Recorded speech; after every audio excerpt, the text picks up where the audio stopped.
There's an unspoken contract society offers trans women. It goes like this: we will treat you like a human being, provided you never remind us that you're trans.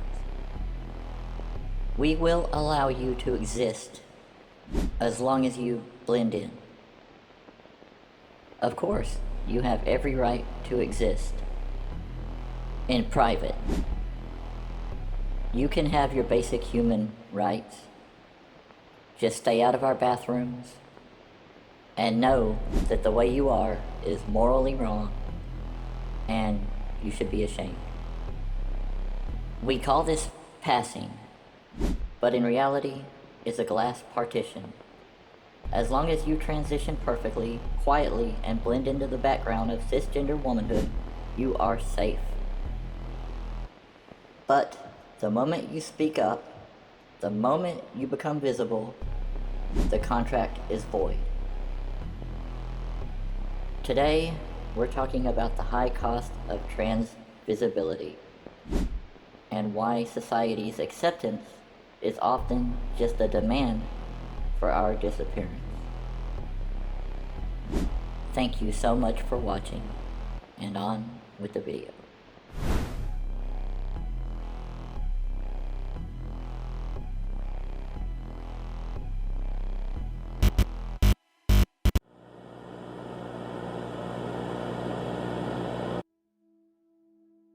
To be accepted, trans women are often expected to be hyper-feminine.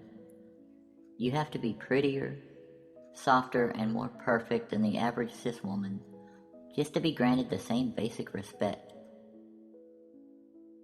This creates a survival mechanism where we feel we must disappear into the crowd, so to speak, because the alternative is being transvestigated. We see it every day, whether we want to or not. People analyzing, I don't know, what somebody's jawline looks like, and how long, how thick their shoulders are, or broad their shoulders are. It's like they're being investigated for a crime, like they're detectives or something, trying to solve a crime. And I could see that as harassment almost. That also hurts cisgendered women. If you think about it, it is. It's hurting them too. It's like, I have the right to humiliate you. That's a hard word, I know. I have the right to humiliate you.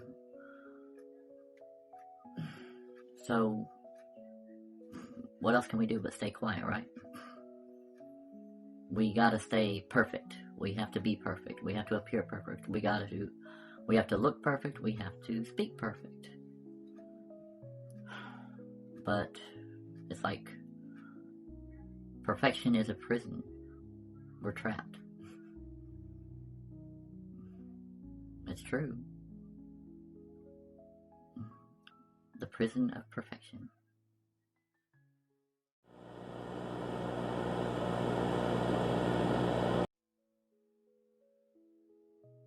This is where the rights versus comfort gap lives.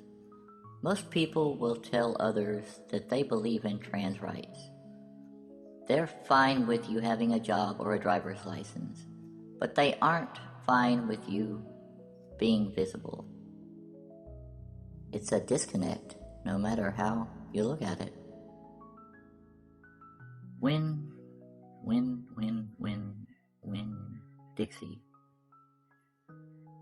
When a true trans woman is open about her history, then people do what? Accuse her of making it her whole personality. I've had that accusation thrown at me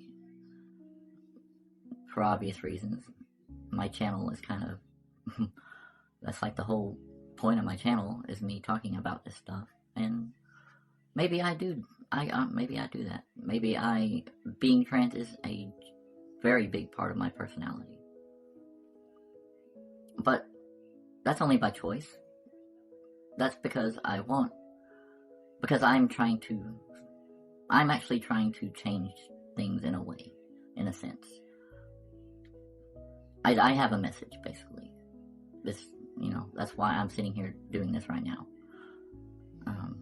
If I didn't care, I would be talking about NASCAR or something, anyways. So yeah, we can't talk about it or else. I actually had somebody left a comment one time, not that long ago, that said, do you have any hobbies, or is it all just being trans? Is that all you think about and talk about? Well, no, I have a lot of hobbies, but this channel is about trans topics.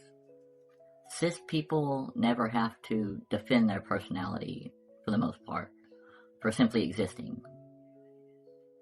When we are visible, we remind the world that gender isn't as rigid as they want it to be, basically. Oh, you are so right, Patricia. I'll bet us gay guys don't seem so annoying now, do we? Yeah, suck on it, society. I mean, come on. Can we just give these trannies the Academy Award already? Huh? Right? Why give the trannies attention? I like taking it up the butt just as much as they do.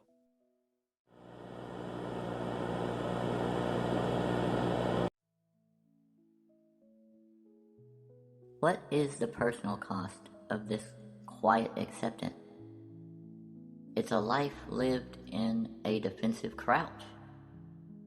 When you feel you can never talk about your past, your medical history, or your unique perspective on womanhood, that could possibly feel almost like you were ashamed of it.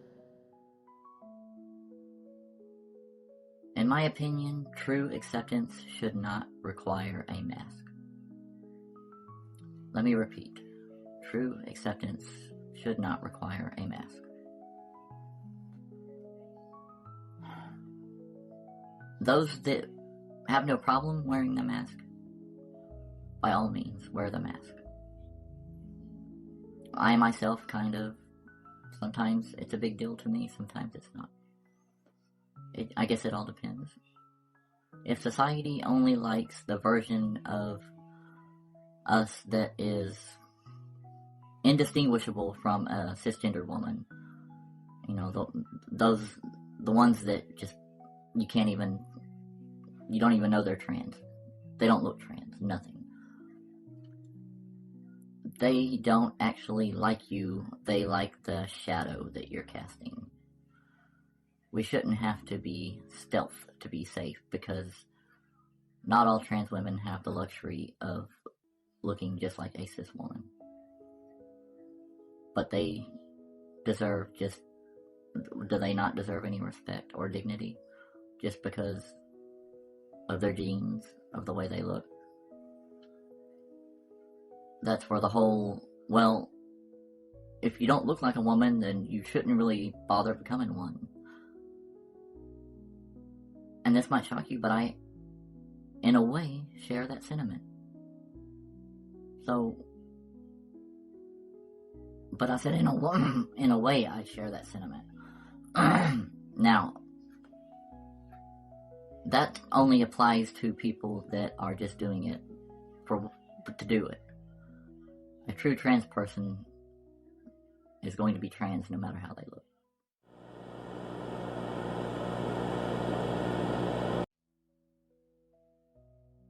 Visibility can be a double-edged sword.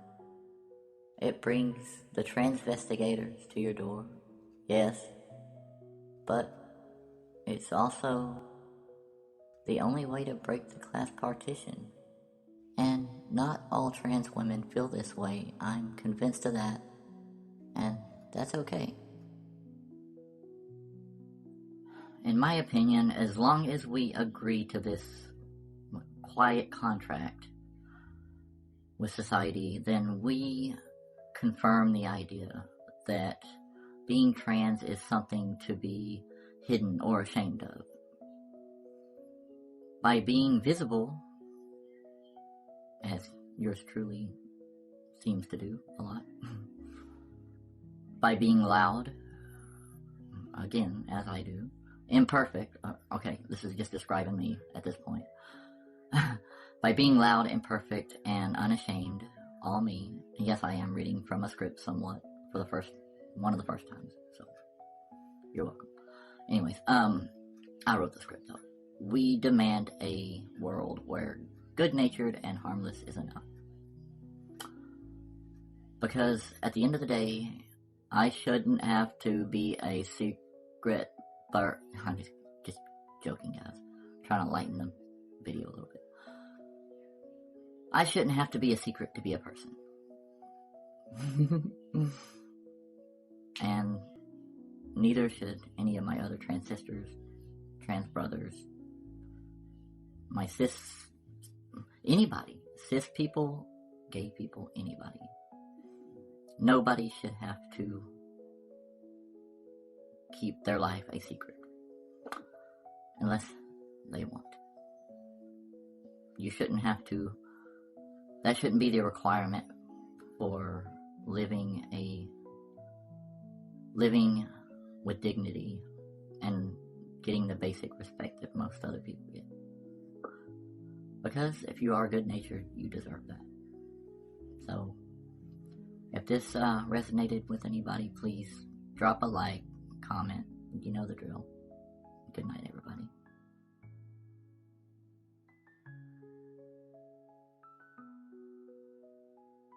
Thank you.